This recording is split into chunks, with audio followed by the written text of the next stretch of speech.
Hey, I'm Mark, and today we're swapping mantles in the kiln, the vacuum kiln. Just took this one out about an hour or two ago, taking the heat belt off.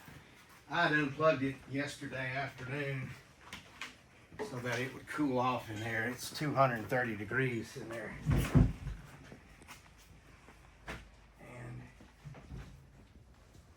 And set it over here to the side.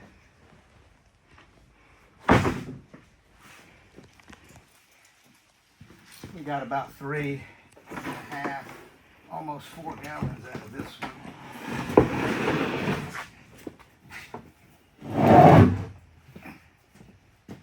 We'll let it sit over here for a while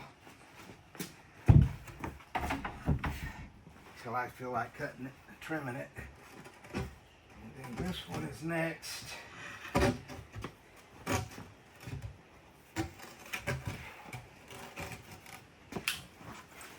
Let's see. How much do you think that weighs, Dad? 90 pounds. Goodness. This is the top, this is the biggest spot, so I need it to be up so that it fits. So you having to flip it over? So it fits in the round pipe. No, I just set it on there. Oh, and turn it. Okay. I'll just set it on there like this. I got a little overhead crane that I could use. I just never seem to quite get around to using it.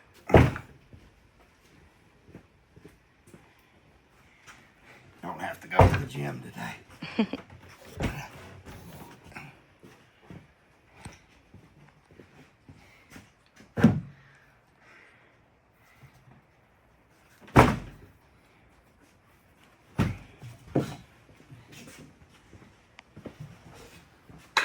They stay in there about 8 days, what they've been averaging here lately. White oak, it's already been dried, air dried for a while. My next batch is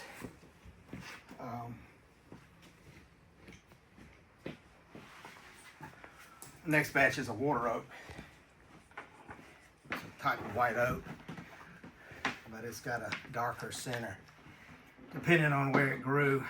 And this one grew around the corner, and there's a lot of iron in the ground here. If somebody lives in like a drier, less humid climate, will less water come out of the tree? Or is it the same? That's a good question. I know if you live in Arizona and you're drying your wood, you need to dry it a little more than you normally would. But I think if you cut down a tree that's local in a dry environment, I would think that it would be drier, but I don't know. Everything I get is wet. It might hold more moisture because they don't get a lot of it. I don't know. Yeah, I don't know. I don't ever get any logs from another part of the country but here.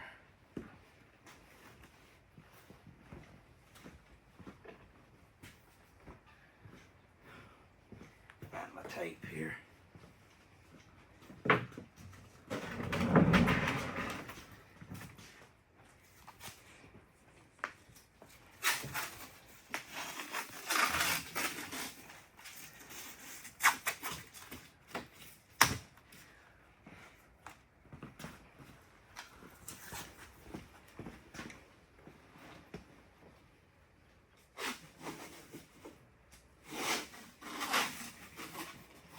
So if you live in Arizona and you come into vacation in South Alabama on the beach area, bring me a tree log. Let me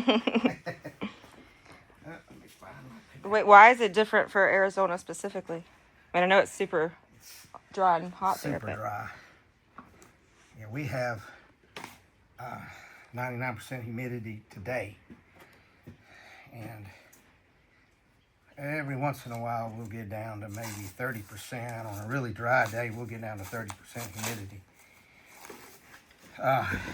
Arizona is like, 5% humidity. It's they all talk about it being it's a dry heat, but it's 110 degrees, but you don't sweat because it evaporates so fast.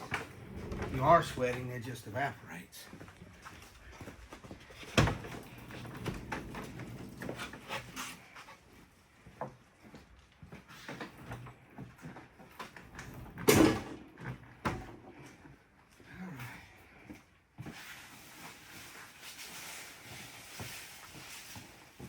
Put this on to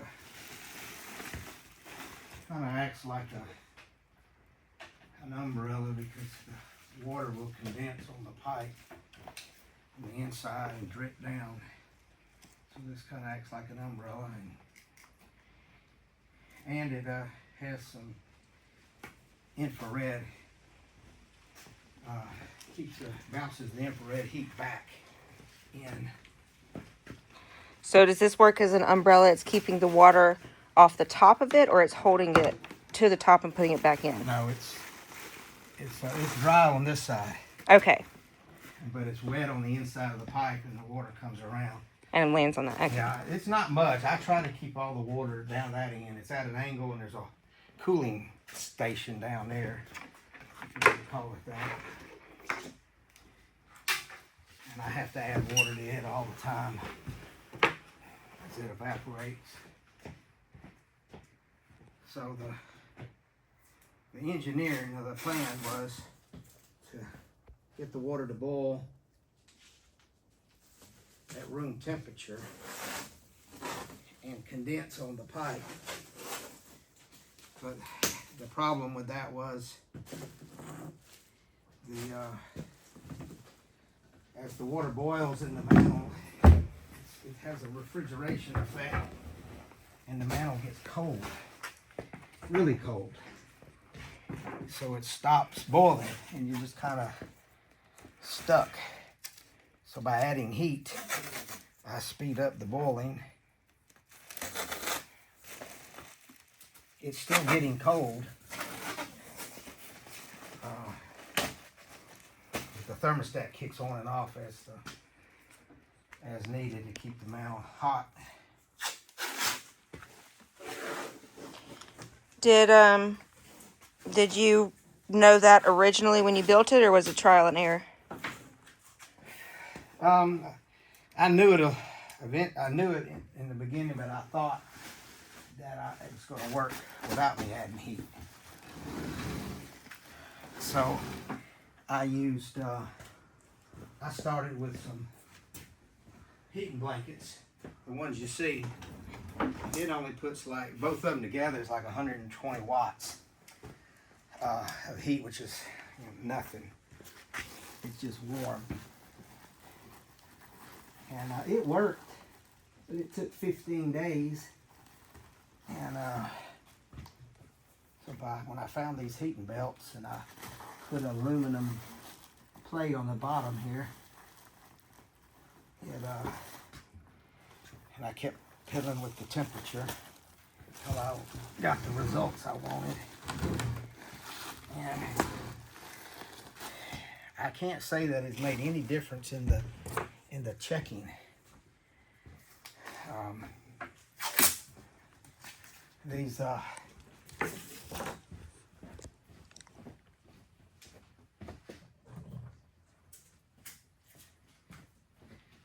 got a solar kiln down there, and it takes months to dry, and they check just as bad as they do coming out of it's just a big piece of wood, and you got the pith, the center part of the tree, and it just checks. But there's no way around it, and it adds character. Every once in a while, you can see the ones behind me. This one has no checking, very little. This one has very little. But most of them, they have it. Just no way around it. Now, let me plug in one last.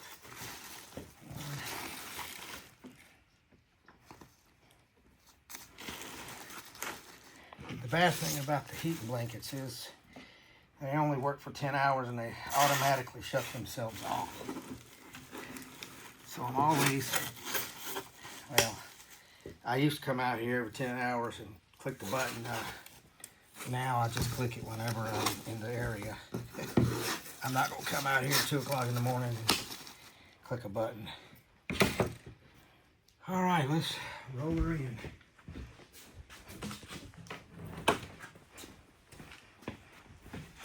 Get it turned on, make sure all my electrical connections are working.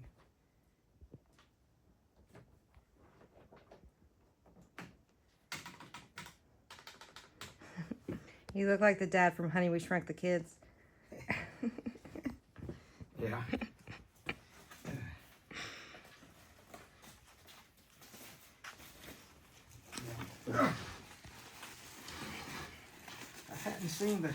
I hadn't seen my grandchild since we put that mantle in there. Anybody seen him?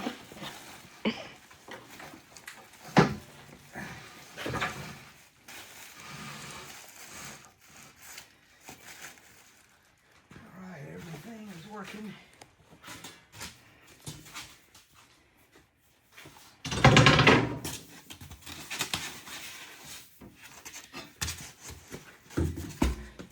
Turn on the vacuum pump.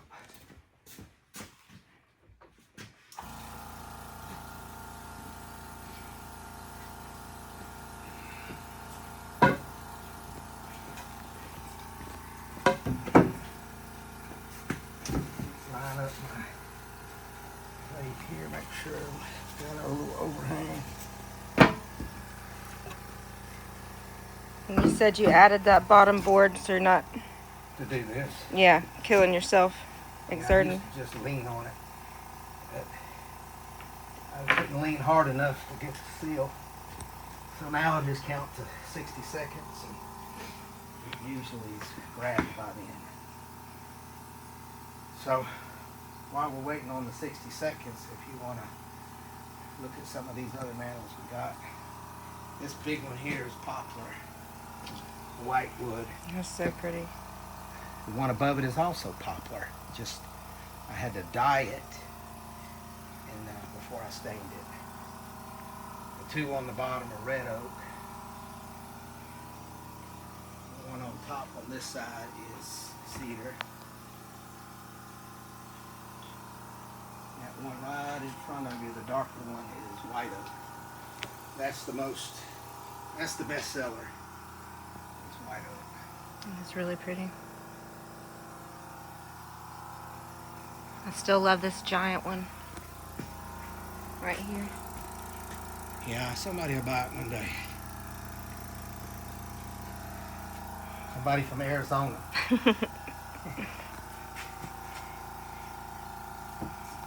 Alright, grab. Well, it'll take 45 minutes to an hour. Get down to 24 inches of mercury, my target. You want to show them the graph or the dial? So it'll come all the way around to about the 0.08, 24 inches of mercury. I don't go any lower than that. When I get close to it, I'll hook the two vacuum pumps in series to get it down that last little bit. And after all that, an hour or two, I'll take a razor knife and trim off the excess of this foam. I'll put a bead of caulk around it. I don't know if it's necessary or not, but that's what I do. Well, we appreciate y'all watching. We'll see y'all on the next one.